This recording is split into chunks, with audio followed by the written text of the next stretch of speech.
Hey, what's up guys? Welcome back to my channel. My name is Sarah and I have a huge May book haul to share with you guys.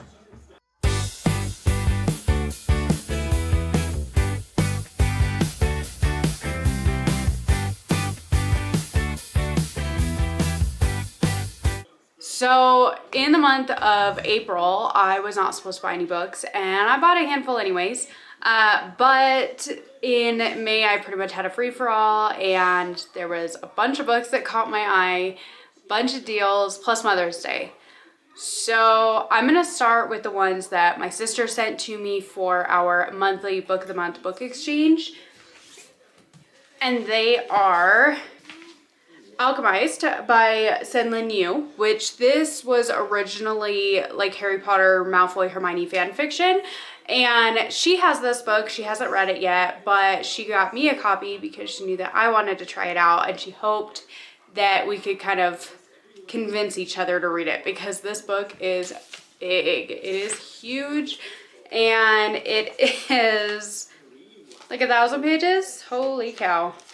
So it is a really big book and it's very intimidating.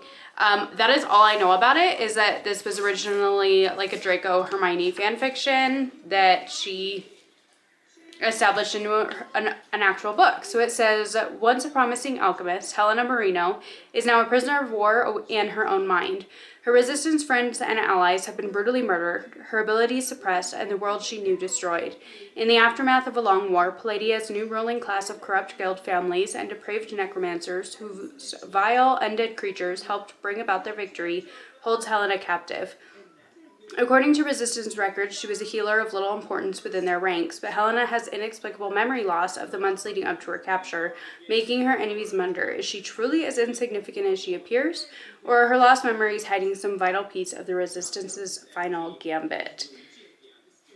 So it sounds interesting, and I'm definitely one that I want to try out. On the back it says, what is it you think you're protecting in that brain of yours? The war is over. Holdfast is dead. The eternal flame extinguished. There's no one left for you to save.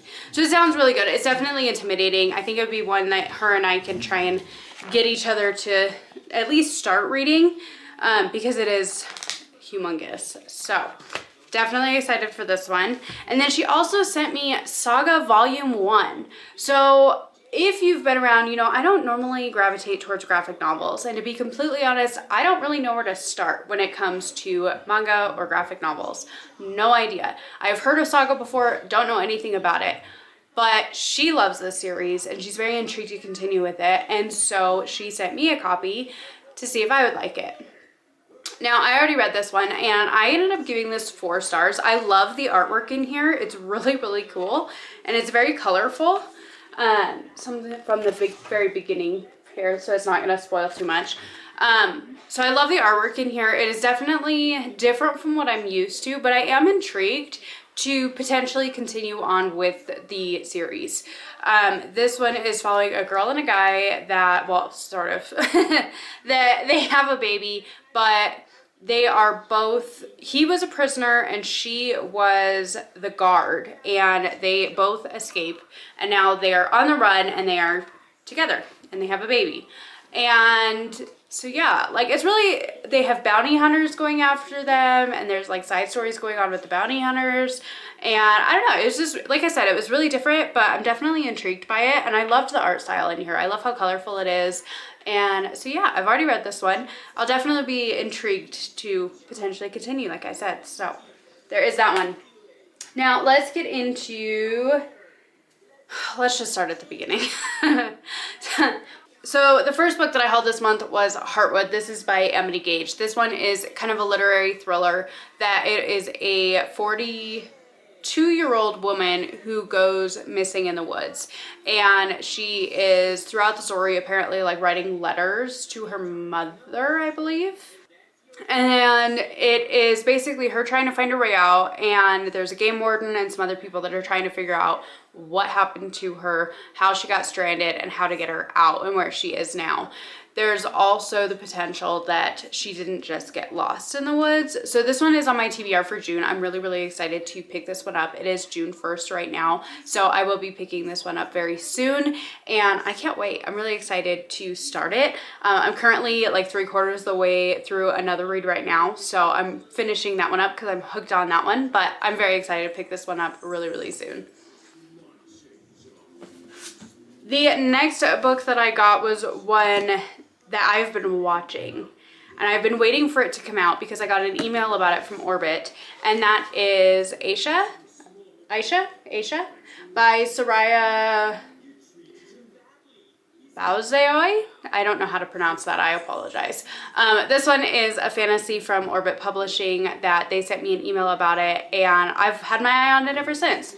So it says, the Portuguese Empire has planted its flag across Morocco, ruling with an iron fist. Aisha, a freedom fighter's daughter, witnesses the suffering and death of her people, and it awakens an anger within her. An anger that burns hot and bright and that speaks to Aisha's soul. Only Aisha's secret lover and fellow rebel, Rashid, can soothe her, but as the fight for Morocco's freedom reaches its violent climax, the creature that simmers beneath Aisha's skin begs to be unleashed. It hungers for the screams of those who have caused her pain and will not be ignored.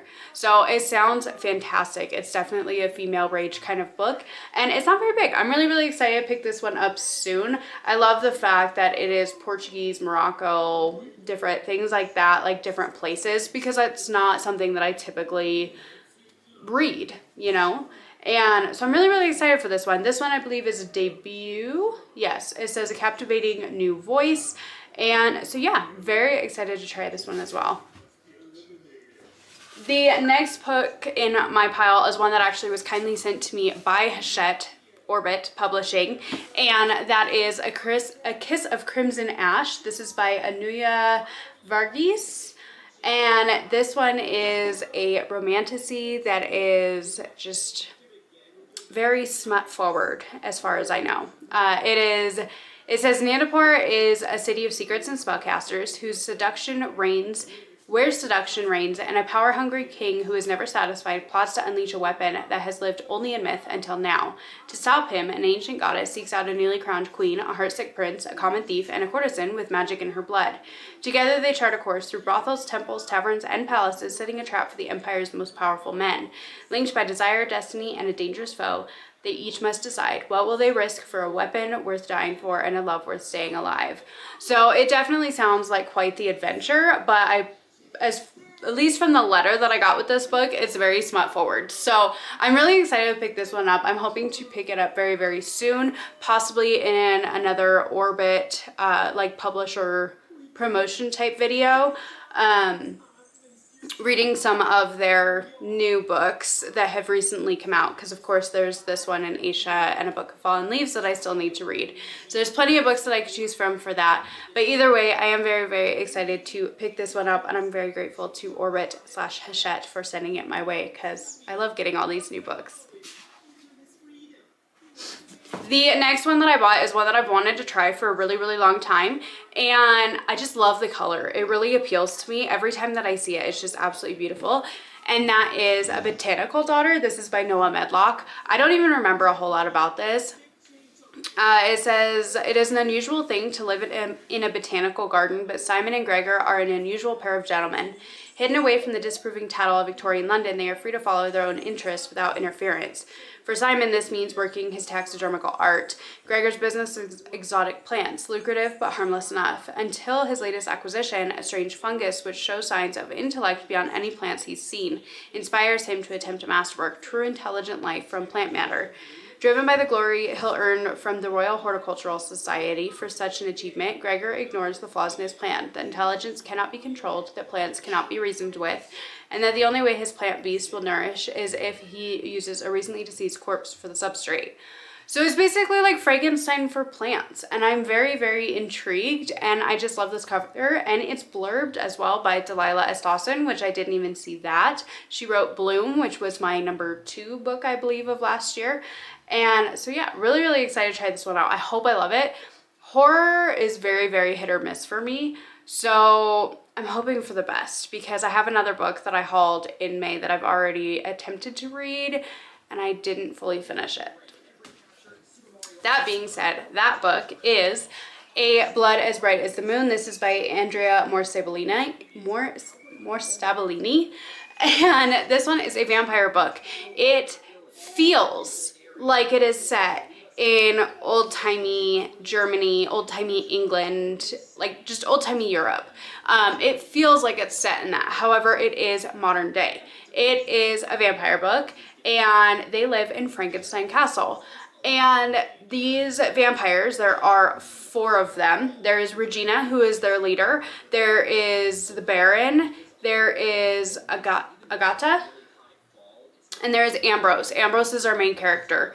And he and his fellow vampires have the belief that there is a king on the moon, that he is a vampire that has gone up to the moon and created this castle and this amazing world, and they just have to prove to the king that they are worthy to go to the moon and live out the rest of the time on the moon.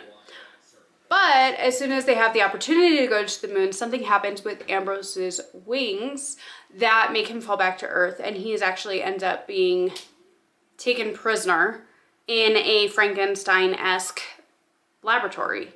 And I made it to 194 pages in this book, and I finally gave up.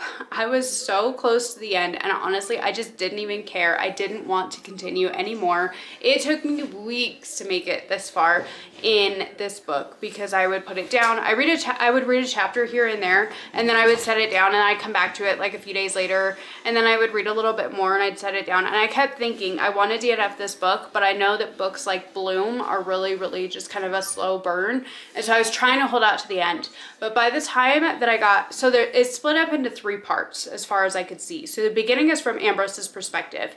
You meet him and like see his day-to-day. The second part of this book, you are Ambrose. You are in his body. You are him. And then in the third perspective, it's like totally hands-off third person. So this book is set up very strange.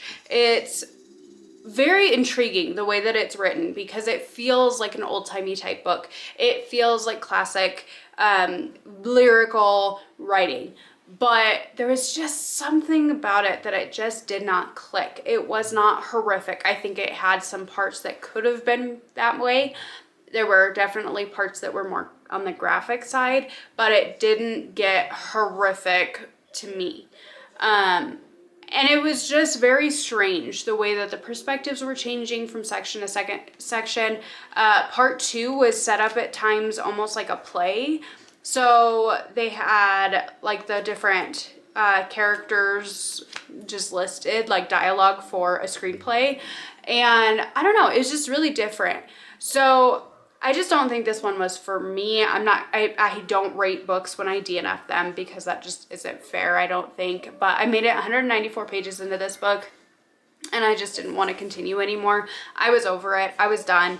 I didn't need any more from this book. So unfortunately, this beautiful, beautiful book will be leaving my shelves as quickly as it came. But I wanted to try it out. Like I said, I'm pretty new to reading a lot of horror, and so I don't know exactly what's going to work for me and what's not, and I wanted to give it a shot. So apparently this one just wasn't for me.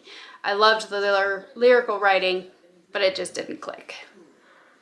The next book that I hauled was Last Days. This is by Adam Neville. I have never tried anything from this author. I've actually looked at The Ritual by him a few times. It always catches my eye, and it's just kind of dark and like Blair Witch Project looking to me, and so it always catches my eye. But I looked at this one, and this one sounded really, really good.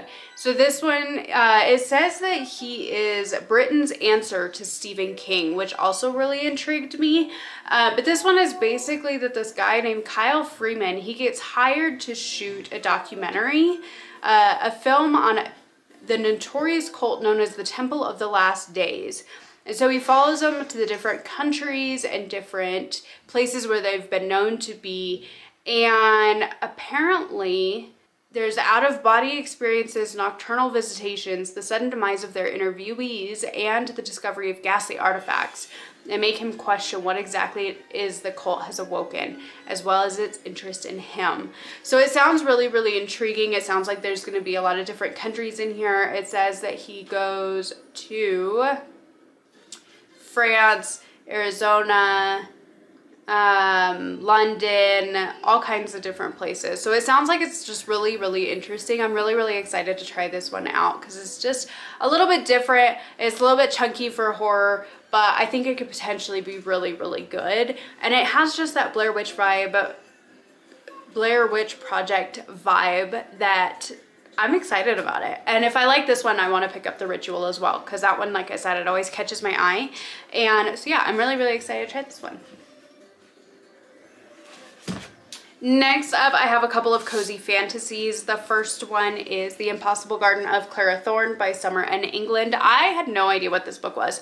I had never heard of this book, but the spine of it, the title of it, caught my eye, and then seeing the cover, and it just sounded like it was going to be really good. It says, most stories end with a happily ever after, but mine, well, it begins with one. After a lonely childhood, Clara Thorne is comfortably settled as a magical gifted gardener for the town of Moss. Sure, her closest companion is a surly hedgehog, and she's forever stuck on the first line of her novel, but she has a home. That is until the goddess chooses Clara for an important quest, travel to the cursed town of Dwindle and grow them a garden in less than a month. But she's under the belief that her magic doesn't work outside of Moss, so she doesn't think that it's going to work. She ends up having to get some help from absurdly sexy, annoyingly cheerful Hesper Altenfall to keep her safe. And so I don't know, it just sounds like it's going to be really cute and really fun. It definitely gives me vibes of like the Sarah Beth Durst books, and so I love the fact that there's a hedgehog companion, and any kind of a like gardening renovation style book always catches my eye. So I'm really looking forward to reading this one in the month of June. And of course, I can't talk about Sarah Beth Durst without having bought The Faraway Inn by Sarah Beth Durst, as well as The Bone Maker by Sarah Beth Durst. I finally got my hands on this book. So The Faraway Inn is a young adult cozy fantasy. It's basically this girl goes to live with, I believe it's her aunt, her great aunt, at her B&B, and they're trying to renovate it because the place is falling apart, but the house basically has an entity all its own. And I don't know, I love Sarah Beth Durst's writing. My mom read this book and she said that she enjoyed it, and I knew I was going to be buying this one, so I finally got it, and I'm excited to read it, and hopefully I love her YA just as much as anything else, which I don't really have any doubts about that because I love her writing style. The Bone Maker, on the other hand, I've been eyeing this book on Pengo for months. I have been looking at this book for such a long time, and I finally got it. So this one came out originally in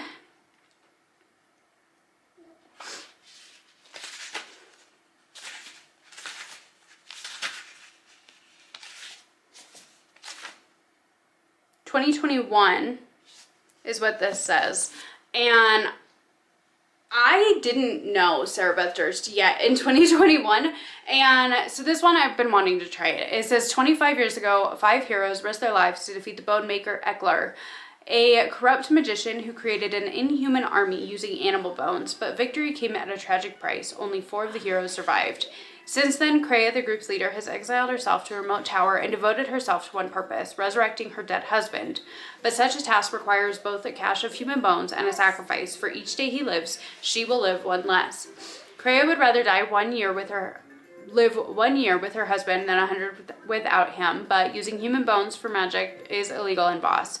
The dead are burned, as are any bone workers who violate the law, yet Kreia knows where she can find the bones she needs, in the battlefield where her husband and countless others lost their lives. But defying the laws of the land exposes a terrible possibility. Maybe the dead don't rest in peace after all. 5 warriors, 1 broken, 1 gone soft, 1 pursuing a simple life, 1 stuck in the past, and 1 who should be dead. Their story should have been finished, but evil doesn't stop just because someone once said the end. So it sounds really good. I'm definitely curious to try it out. I know that she just has such a way of writing characters that I have every belief that I'm going to absolutely fall in love with these characters, and I can't wait to have another one of her books on my shelves. The next book that I got was Metal Slinger, and this is by Rachel Schneider. I've heard of this book, but I never really knew what it was about, and then as soon as I read that, it sounded really good.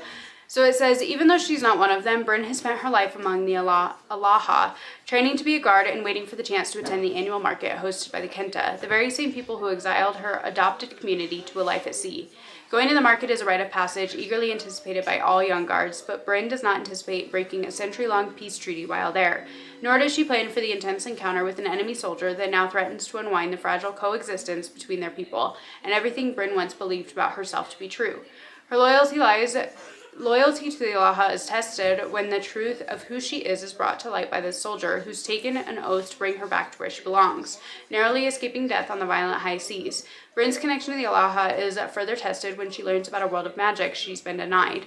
She was once certain of her fate and where she belonged, but the dark, knowing eyes of the stranger have her questioning everything, including her heart. Packed with knife fights and seafaring adventure, Metal Slinger is the smash hit start to the romantic fantasy fire and metal duology. So it sounds really good. I definitely want to try more that are like kind of water-based, and I think it sounds great, so I bought it. Okay, sorry, my battery died. Okay, so the next book that I got was The Lost Tomb. This is by Douglas Preston, and this one is nonfiction. This is kind of an archaeological type of mystery book. It says it's real life stories of bones, burials, and murder. So I have read quite a bit from Douglas Preston and Lincoln Child, and I already know that I like their writing, and I'm really interested in all the archaeological stuff that's in their books. And so I wanted to try out one of his nonfiction ones that are archaeological based. And so I got this one. I found it really good deal. I got it for $1.99 at my local movie store. And so I thought it would be a great opportunity to try it, but try it like in my own time. Because I can get it from the library, but I don't always pick these books up quickly. So I wanted to be able to have it so when I am ready for it, I can read it.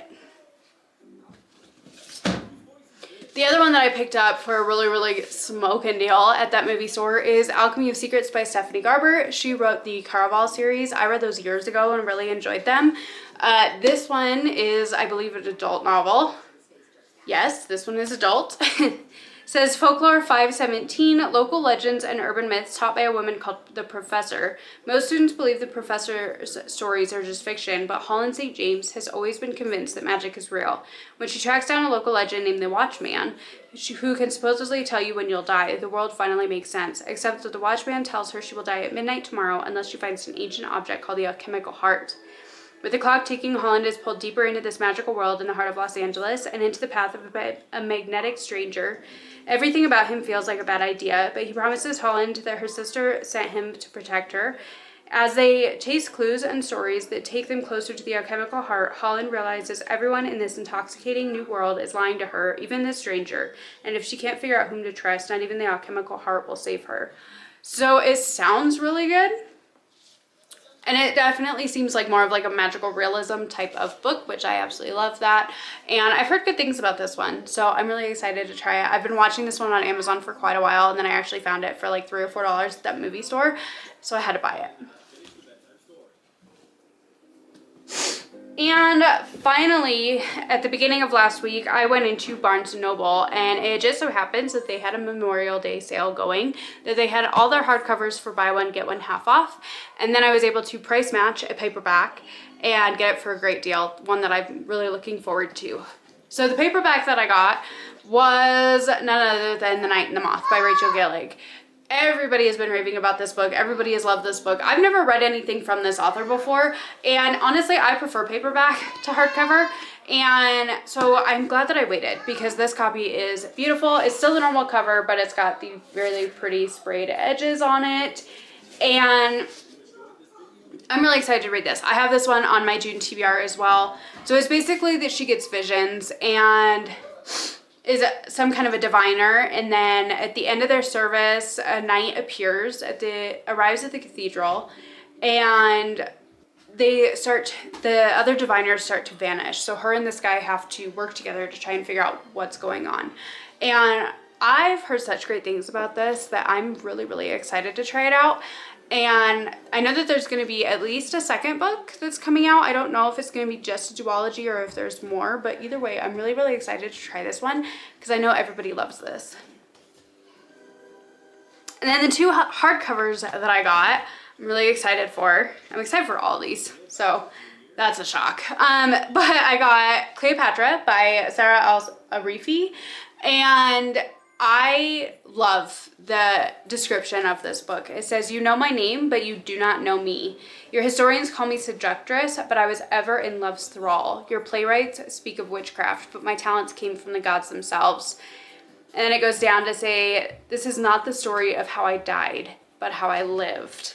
So it sounds really, really good. I'm so excited to pick this one up. This book is absolutely beautiful. I'm so excited to read it. It is definitely out of my comfort zone. It's not something that I normally would pick up, but it just sounds so intriguing, and I think it just sounds fantastic. So I'm going to try and pick this one up hopefully very, very soon. All right, and last but not least, the last book that I got in the month of May was The Daughter of Crows by Mark Lawrence.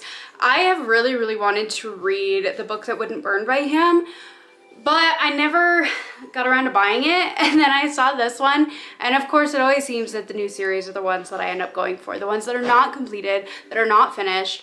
But I love this cover so much. It's so pretty, and I'm really, really excited to read it and see if I like it. And then if I like this one, I can pick up his other books. So this one, it says, "The survivor of a brutal academy must exhume her own past in the first book in a new series from the international best-selling author of Red Sister and Prince of Thorns," which I want to read Red Sister too. "Set a thief to catch a thief, set a monster to punish monsters. The Academy of Kindness exists to create agents of retribution cast in the image of the Furies, known as the Kindly Ones, against whom even the gods hesitate to stand. Each year, 100 girls are sold to the Academy. 10 years later, only 3 will emerge. The Academy's halls run with blood. The few who survive its decade-long nightmare have been forged on the sands of the Wound Garden. They have learned ancient secrets amid the necrotic fumes of the Bone Garden. They leave the Academy's gates as avatars of vengeance, bound to uphold the oldest of laws. Only the most desperate would sell their child to the Academy, but Rue, she sold herself. And now a lifetime later, a long and bloody lifetime later, just as she has discovered peace, war has been brought to an old woman's doorstep. That was a mistake." So it sounds so good. I'm so excited to read this book. And see, like I said, I want to see if I like his writing, even though I haven't tried, like, he has other series that I do want to read, but I just haven't gotten to him yet. So I seen this one. It was the only copy that I saw at my Barnes, and so since they had the buy one, get one half off sale, thought it was a perfect opportunity to get these books. All right, that is it. These are all of the 17 books that I have hauled in the month of May. This is insane. So I'm not including Alchemized or Saga because I can't pick them up, but I did get all of these books in the month of May.